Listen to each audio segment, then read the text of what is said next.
ওই যে দেখো, গ্যাস জ্বালিয়ে নিয়েছি আর গ্যাসের মধ্যে কড়াটাও বসিয়ে দিয়েছি আর কড়ার মধ্যে তেলও দিয়ে দিয়েছি।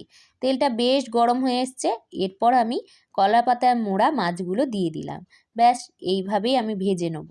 তো ওইদিকে জানো তো, ততক্ষণ বসিয়ে দিয়েছি আমার বরমশাইকে খাওয়াতে, কারণ ওইদিকে তো আবার ডিউটি যাবে সে। আমি বলেছি তুমি ততক্ষণ ভাতগুলো খাও তরি তরকারি ডাল দিয়ে, আমি ততক্ষণ এইটা ভেজে নিয়ে যাচ্ছি। আর এইগুলো কি আর তাড়াতাড়ি হয় বলো না? আর এটা এমনও নয় যে একটু তাড়াতাড়ি করে দিয়ে দেবো। আর এটা জানো তো একটু টাইম নিয়ে করতে হবে। আর ততক্ষণ আমি ওকে বলেছি যেহেতু খাবে, তাই জন্য আস্তে আস্তেই খাচ্ছে। তো চলো, এখন আমি এগুলোকে ভেজে নিচ্ছি। আর তাড়াতাড়ি যাতে ভাপে সিদ্ধ হয়ে যায় তাই জন্য চাপা দিয়ে দিলাম। আর চাপা না দিলে জানো তো এটা ঠিকঠাক করে হতে দেরি হবে। তো এক পিঠটা দেখো হয়ে গেছে, আর এক পিঠটা আমি উল্টে দেবো। তবে এখন কিছুক্ষণ ধরে এখন এরকম ঢাকনা চাপা দিয়ে ভাজতে হবে। আর এটা যত দেরি করে হবে, মানে যত